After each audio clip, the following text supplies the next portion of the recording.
오늘 우리에게 주신 하나님의 말씀은 마태복음 6장 30절에서 34절까지 말씀입니다.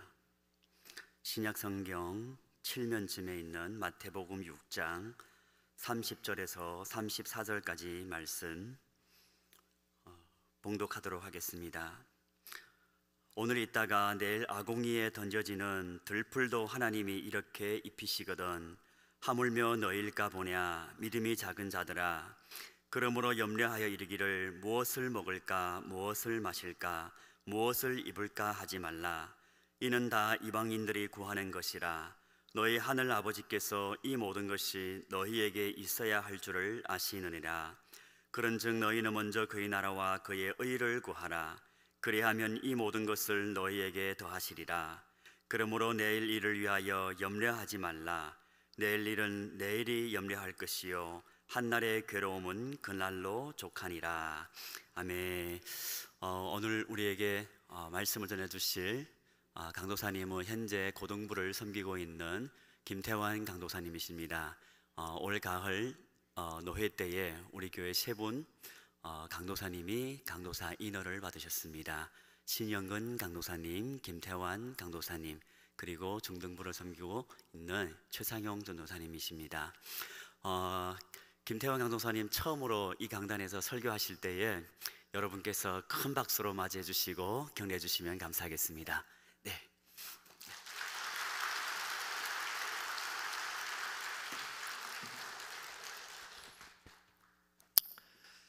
네, 감사합니다. 우리 설교에 앞서서 기도 한번 하고 시작하면 좋겠는데요.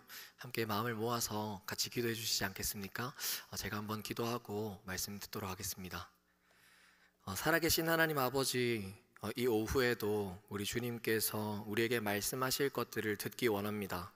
노곤한 육신과 또 인생을 내려놓고 하나님의 말씀 앞에 스며드는 시간 되기 원하오니 주님의 말씀이 우리 삶 가운데 가장 필요한 것에 스며들게 하여 주시고, 또 하나님의 말씀을 받아 그것으로 힘을 삼아 또 한 주를 살아내는 우리가 될 수 있도록 역사하여 주시옵소서.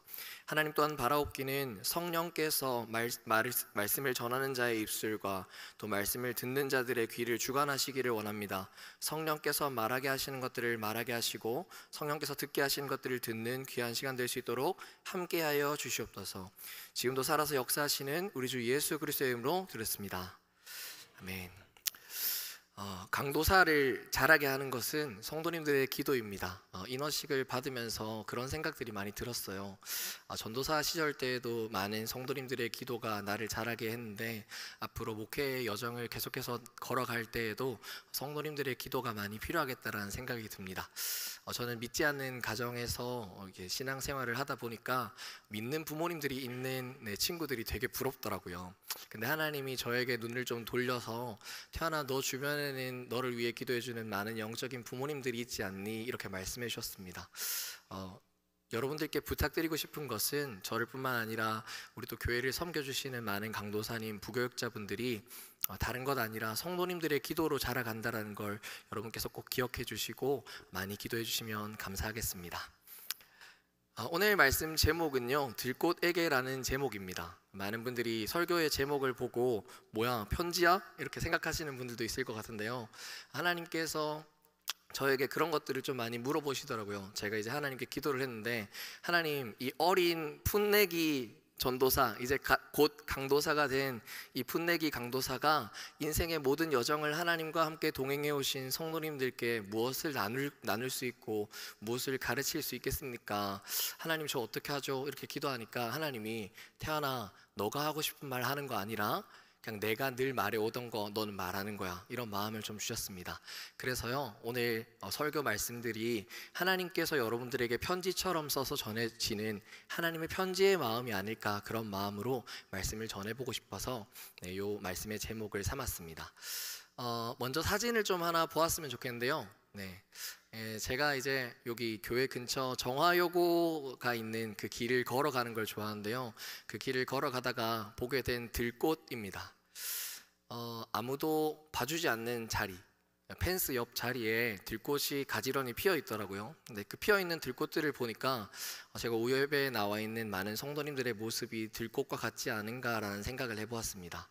먼저 첫 번째로 들꽃은 어떤 존재인가? 들꽃은 누가 시키지 않아도 자기가 피어 있어야 할 자리에서 피어서 향기를 내는 존재죠. 어제 바자회를 많은 성도님들께서 섬겨주시고 또 우리 교회가 지금 110년, 110여 년, 120여 년 가까이 되는 역사를 이렇게 흘러오는 동안에도 많은 성도님들이 보이지 않는 자리에서 아무도 알아주지 않는 곳에서 향기를 내고 피어있기 때문에 들꽃 같은 인생을 살아주셨기 때문에 이 모든 것들이 다 은혜로 가능하지 않았나 생각이 들어서 여러분들의 모습을 닮아있다라는 생각을 하게 된 것 같습니다. 그 두 번째로 들꽃을 보면서 성도님들이 많이 생각났던 이유는 뭐냐면 아무에게도 말 못할 비바람이 있는 인생이라는 것입니다. 그냥 마냥 쳐다보면 들꽃은 잘 피어 있는 것 같아 보이는데요, 잘 피어 있기까지 많은 비바람들을 아무도 모르게 맞이하고 살아가죠. 근데 어떻게 보면 그런 들꽃 같은 것이 우리의 인생이 아닐까 생각이 들었습니다. 그래서 오늘 말씀을 전할 때 하나님께서 들꽃같이 잘 피어있는 여러분들에게 말씀하시는 또 따스한 위로가 있지 않을까 생각을 해보려고 합니다. 오늘 말씀은요, 들꽃 같은 인생들에게 건네는 말씀인데, 이 인생, 들꽃 같은 인생은 어떤 인생인지 오늘 말씀의 31절이 그 인생을 설명하고 있는데, 우리 31절의 말씀을 같이 한번 읽어보도록 하겠습니다. 시작. 네. 그러므로 염려하여 이르기를 무엇을 먹을까, 무엇을 마실까, 무엇을 입을까 하지 말라. 네. 들꽃 같은 인생이 어떤 인생인가 곰곰이 생각해 보면요, 염려하는 인생이라고 생각이 듭니다. 우리 인생은 염려로 점철되어 있는 투성이죠. 제가 9살 때의 일인데요, 저는 이제 편부 가정에서 자라서 아버지가 혼자 저와 동생 둘을 이렇게 키우셨거든요. 근데 이제 저희 아버지께서 어느 날 일을 열심히 하고 돌아온 어느 날의 이야기입니다. 집에 있던 9살짜리 저는 되게 심심했나 봅니다. 심심해서 동생들과 함께 동생들을 다 불러 모아서 우리 재미있는 놀이 하자 이렇게 얘기를 하고 동생들과 함께 이제 장난을 치기 시작했습니다. 어떤 장난을 쳤냐?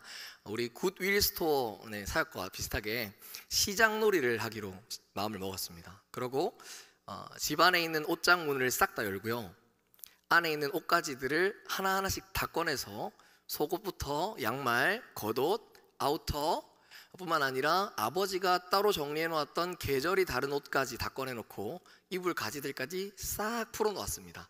그리고 이제 저는 파는 역할을 하고 동생들은 사가는 역할을 하면서 시장놀이를 한 3-4시간 정도 굉장히 즐겁게 한 것 같아요. 그렇게 하고 아니나 다를까 아버지께서 퇴근하고 돌아오셔서 문을 딱 열고 그 광경을 마주 보시니까 얼마나 뜨악하셨을까요? 피곤한 몸을 이끌고 들어왔는데 그런 광경이 펼쳐져 있으니까요. 그래도 뭐 어린 저희한테 화를 내실 수는 없었나 봅니다. 그래서 아버지가 혼자 이제 저희 보고 침대에 올라가 있으라고 하고 이제 단칸방에서 그 모든 옷들을 접으시는데요, 아버지가 생각하시기에도 비참했나 봐요. 비참했나 봅니다.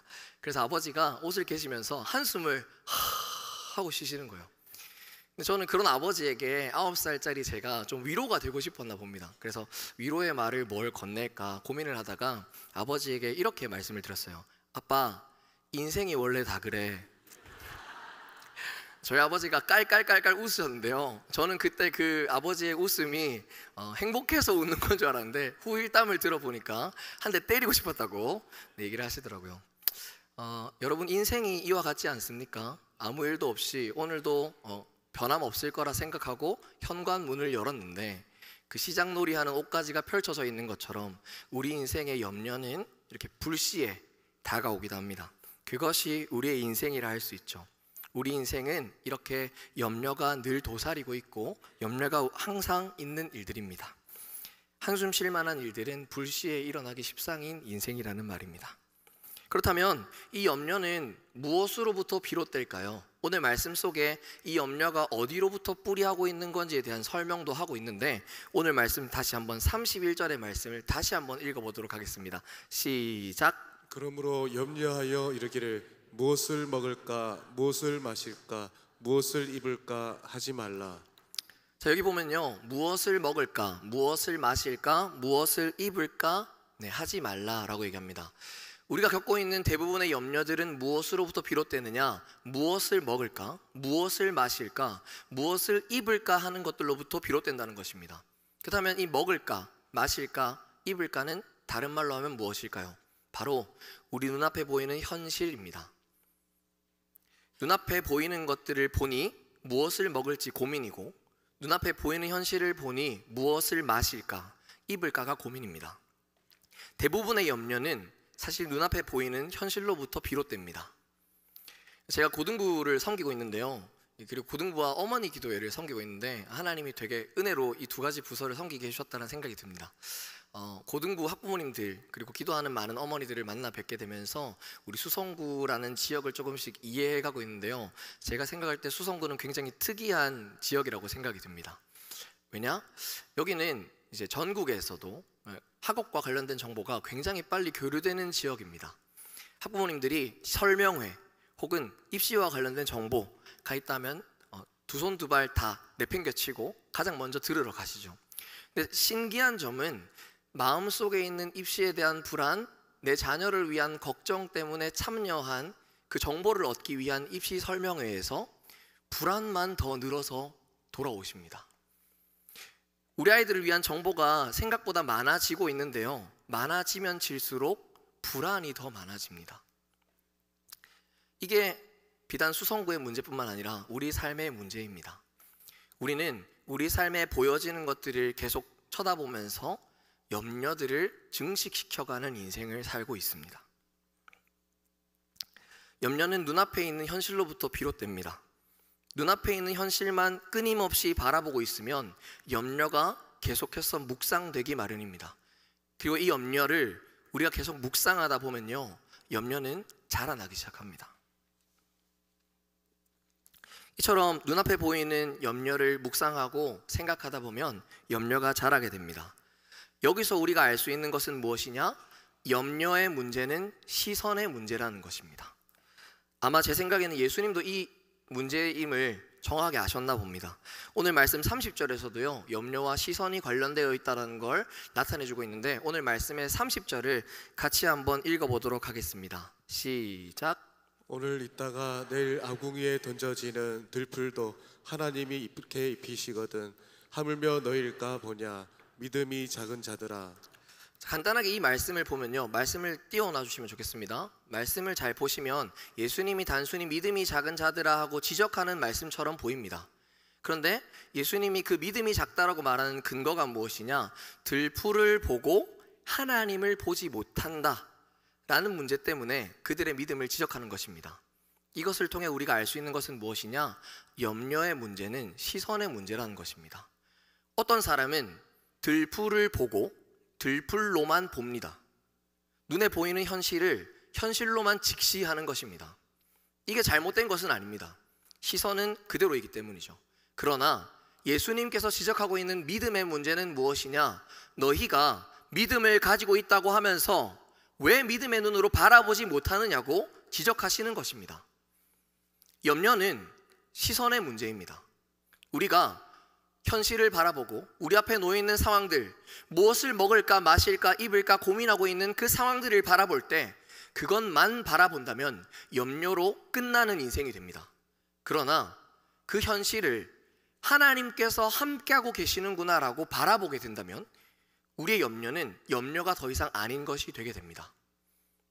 이처럼 염려는 시선의 문제라는 것, 믿음으로 바라보지 못하는 시선으로부터 비롯된다는 것을 알아야 합니다. 믿음으로 살아가는 사람들의 삶을 잘 보면요, 우리가 보는 것과는 굉장히 다른 것들을 바라보게 됩니다. 제가 존경하는 일본인 목사님이 계신데요, 그분은 일본에서 이제 목회를 하시는 분이십니다. 그분이 이제 60살까지 미쓰비시라는 대기업을 다니시다가 목회를 이제 시작하시기로 마음을 먹고 목회를 이제 시작하시고 시골에서 목회를 하고 계시는 일본인 분이신데요, 그분과 제가 대화를 나눌 기회가 있어서 대화를 나누다가 그분이 이렇게 얘기하시는 겁니다. 태완상, 일본이니까 태완상, 나뭇잎을 보면 참 신기하지 않습니까? 일본어로 이렇게 얘기하셨는데 제가 듣기 편하게 번역해 드리는 겁니다. 나뭇잎을 보면 참 신기하지 않습니까? 어떻게 하나님이 이렇게 정교하게 만드실 수 있을까요? 뿐만 아닙니다. 제가 그분과 함께 선교를 갔다가 이제 그분이 안내해 주시는 코스를 따라서 관광을 하게 되었습니다. 우리가 갔던 지역은 초원이 펼쳐져 있는 빙하로 만들어진 피오르드 지형이라는 곳이었는데요. 저는 이제 그냥 교과서에서 본 그런 지형들이 펼쳐지겠구나라고 생각을 했었는데, 이제 꾸불꾸불 산길을 따라서 차를 타고 올라가다가 마지막 골목을 딱 돌아선 순간에 제 눈앞에 광활한 초원이 펼쳐져 있는 순간을 보고, 저는 처음으로 그 광활한 초원을 보는 순간 제 눈에서 뜨거운 눈물들이 흐르기 시작했습니다. 그러면서 제 마음속에 어떤 마음들이 가득 찼느냐, 이런 풍경은 하나님밖에 만들 수 없겠구나, 하나님만 만드실 수 있겠구나라고 그 초원을 바라보면서 하나님을 묵상하게 되었습니다. 여러분, 우리 삶의 일상은요, 하나님을 묵상할 수 있는 것들 투성이입니다. 이제 찌는 듯한 더위가 지나가고 여름의 계절이 지나가고 가을이 되었습니다. 계절이 바뀌는 것을 보면서도 하나님이 일하시는 것들을 알 수 있습니다. 끝나지 않을 것 같던 영원한 겨울이, 눈으로 덮여있는 그 겨울이 어느덧 초록이 무성한 봄으로 바뀌어가는 것들을 보면 여러분, 하나님께서 일하시고 계시는 것들이 보이시지 않으십니까? 우리 삶이 염려로 점철되는 가장 큰 이유는 하나님께서 어떻게 일하고 계시는지에 대해 시선을 놓지 않고 우리의 염려에만 시선을 두기 때문입니다. 제가 간구하는 것, 또 여러분들이 구해야 할 삶은 무엇이냐? 현실을 현실로 바라보는 것이 아니라 현실 가운데 함께 계시는 하나님을 바라보는 믿음의 눈이 우리에게 주어지게 해달라고 기도해야 할 줄 믿습니다.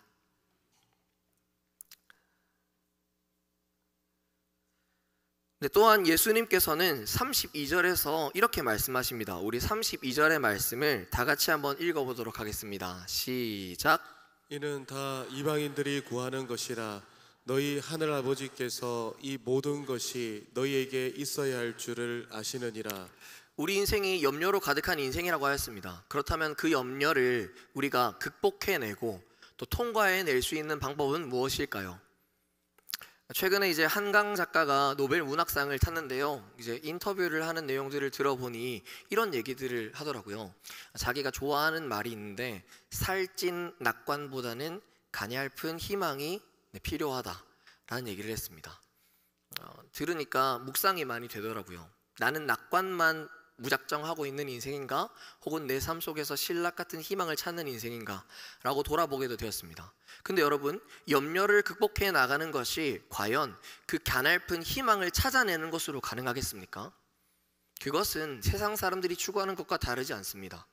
믿는 우리는 무엇으로 극복해야 하느냐? 오늘 말씀 32절, 우리 아까 띄웠던 말씀을 다시 한번 띄워주시면 좋겠습니다. 한번 32절을 제가 한번 읽어보도록 하겠습니다. 이는 다 이방인들이 구하는 것이라. 우리가 염려로 바라보며 염려를 해결해달라고만 구하는 것은 이방인들이 구한다라고 예수님께서 말씀하십니다. 그리고 그 이후에 우리가 염려하지 않을 수 있는 가장 결정적인 이유를 예수님께서는 이렇게 풀어 설명합니다. 뭐냐? 하늘 아버지께서 이미 다 아신다라는 것으로 말하시는 것입니다. 여러분, 믿는 자들이 염려를 극복해낼 수 있는 방법은 무엇이냐? 내 삶을 지금까지 신실하게 바라보고 계셨고, 지금도 신실하게 바라보고 계시고, 지금부터도 바라보고 계실 하나님의 시선을 알게 될 때, 그리고 그 하나님이 이 모든 염려의 상황들을 아신다라는 것들을 알게 될 때, 우리가 염려로부터 벗어나 살아갈 수 있다는 것을 예수님께서는 말씀해 주고 계시는 것입니다. 여러분, 우리가 눈앞에 보이는 염려를 염려로만 바라본다면요, 예수님께서 말씀하신 것처럼 이방인들과 구하는 것이 다를 것이 무엇이겠습니까? 이방인들은 실제하지 않는 하나님을 믿으며 살아갑니다.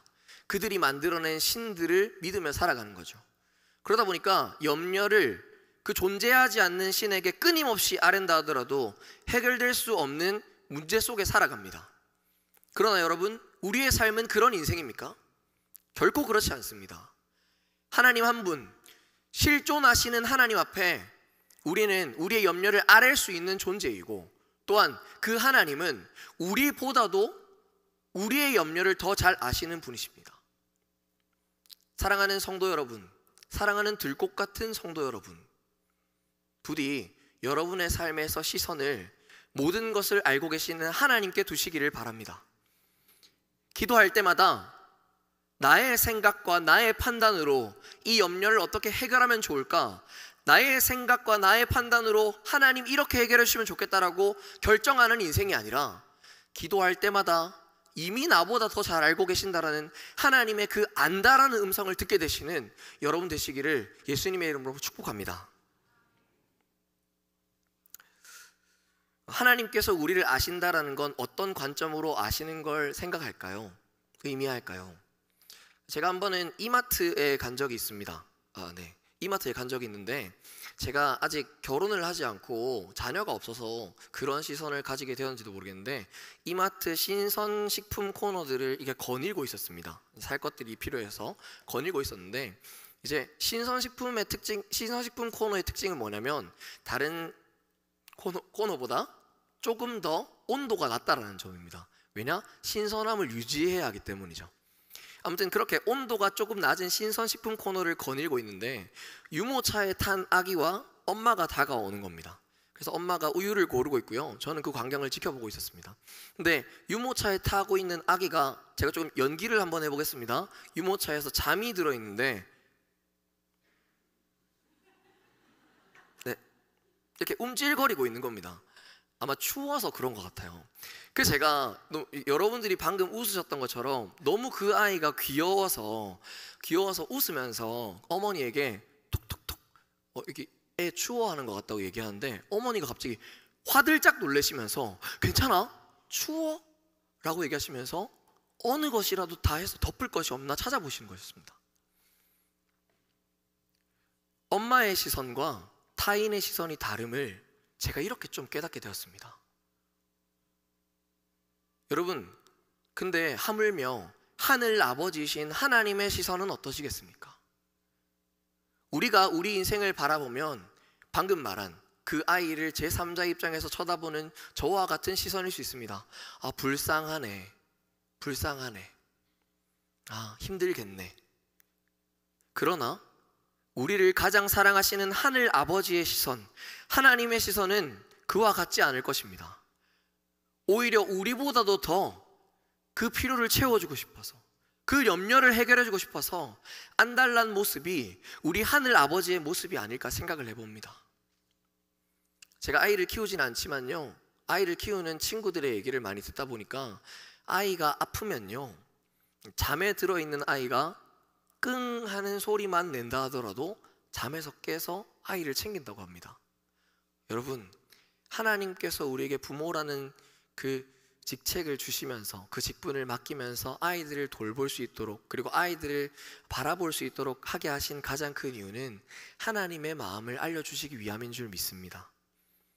우리 하나님이 나의 작은 신음에도 나보다 더 발버둥치며 해결하려 안달나 계시다라는 그 마음을 여러분들 알게 되시기를 예수님의 이름으로 축복합니다. 들꽃 같은 여러분의 인생을 하나님은 아신다라고 말씀하십니다. 교회 안에서 발생하는 모든 상처는요, 사실 모르는 것들로부터 발생합니다. 나는 내 나름대로 열심히 향기를 내면서 들꽃처럼 피어 있는데 아무도 몰라주는 것 같고, 그런데 여러분 꼭 기억하십시오. 아무도 몰라주는 것이 아니라 하나님이 다 알아주고 계십니다. 우리가 진정 하나님의 위로를 우리 삶의 가장 큰 위로라고 여기는 인생이라면 사람들이 우리의 아픔들을 알아주는 것이 중요하겠습니까? 아니면 세상 사람들 다 몰라도 하나님만 알아주면 되시는 인생이십니까? 우리 하나님, 우리의 염려를 알아주시는 것만으로 이미 충분한 인생 되시기를 예수님의 이름으로 축복합니다.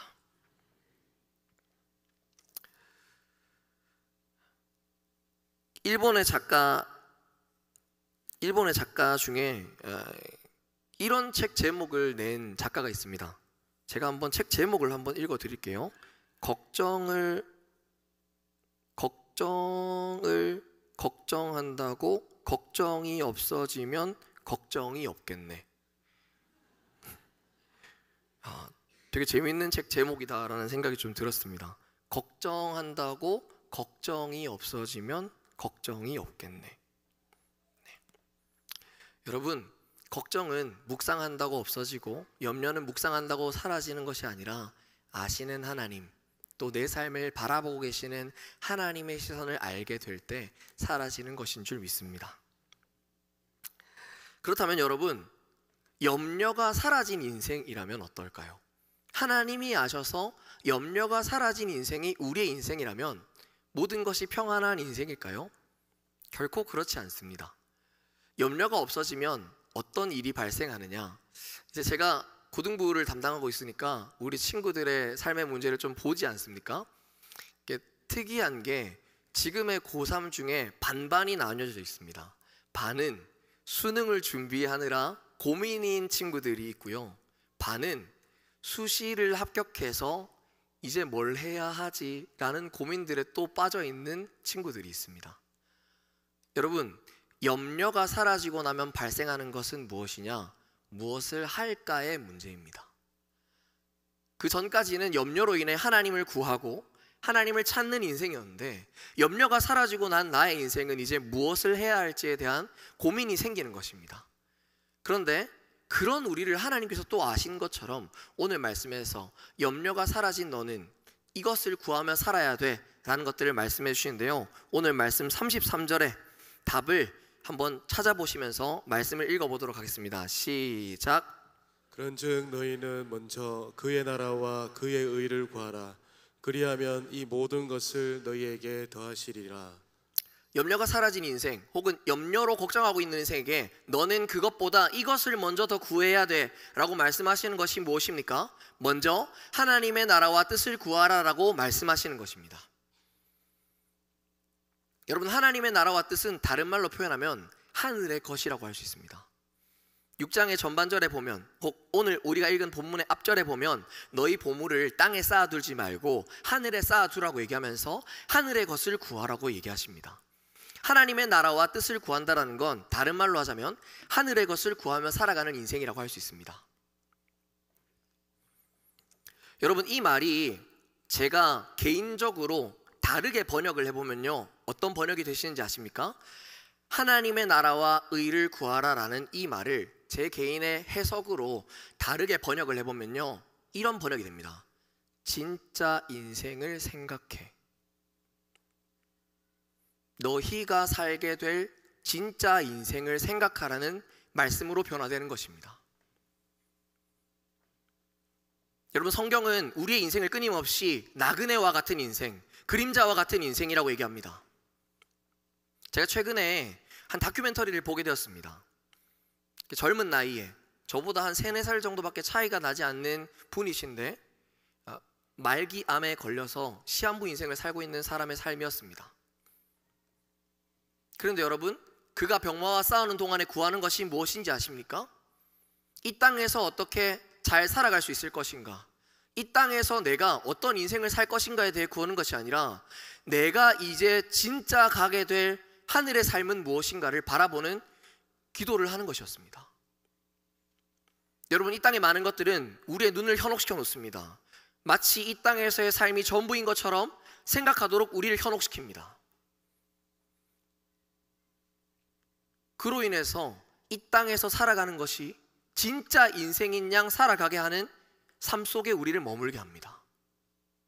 근데 여러분, 우리가 사는 인생은 가짜 인생입니다. 오히려 진짜 인생을 준비하고 있는 인생이라 할 수 있습니다. 우리 삶에 염려가 가득한 이유는 이 가짜 인생을 어떻게 원활하게 살아갈 것인가에 목숨이 되어 있고 혈안이 되어 있기 때문에 발생합니다. 그런 우리에게 예수님은 무엇을 말하느냐? 진짜 인생을 생각하라고 말씀하시는 것입니다. 여러분, 세상의 모든 사람들은 가짜 인생을 진짜 인생으로 여기며 살아갑니다. 이 땅에서의 삶이 다인 것처럼.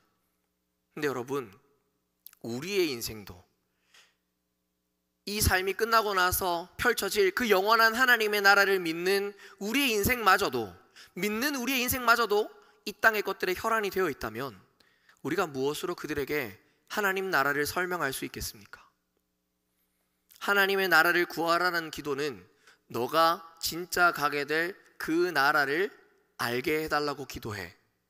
하나님의 뜻을 알게 해달라는 기도는 너가 가게 될 진짜 나라에서 매일매일 살아갈 삶을 기대해라는 말과 같습니다.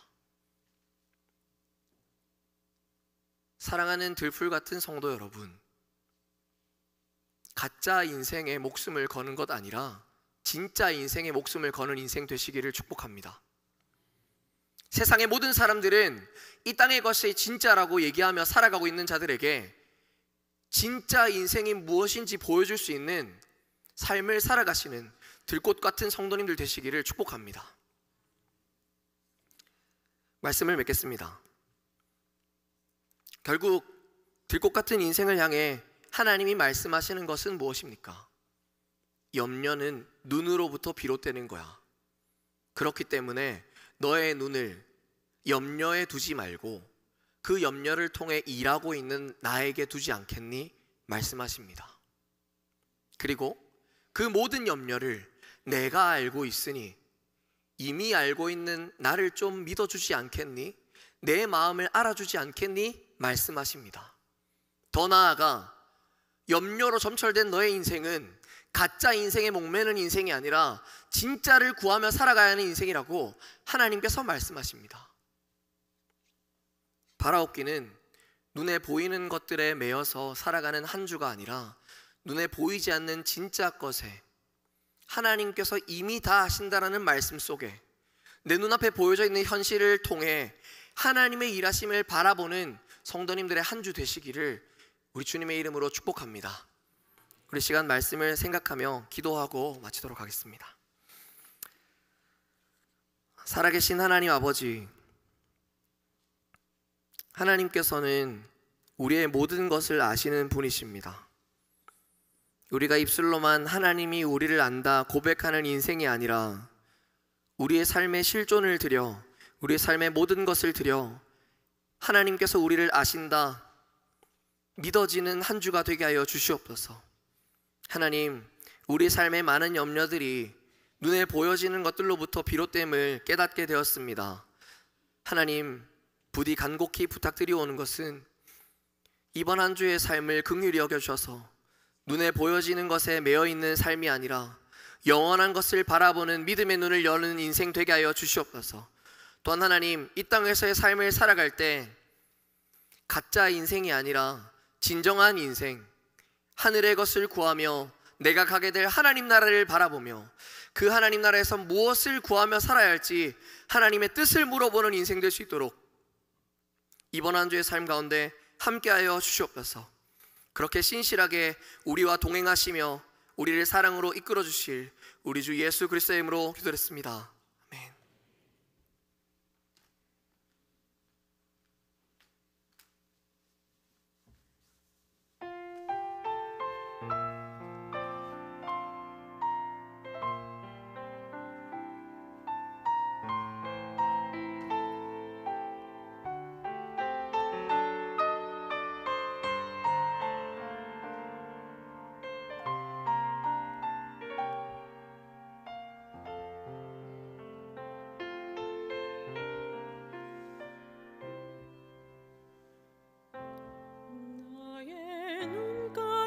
주름이 지고 눈물이 많아졌습니다. 잠시 눈 감고 든 것 같은데 어느새 여기 있습니다. 가슴 아픈 날도 많았었고 기쁜 날도 있었습니다.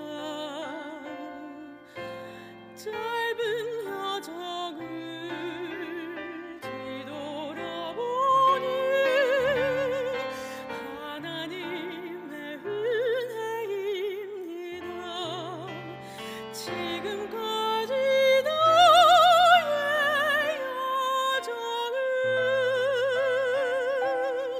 모두 하나님의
같이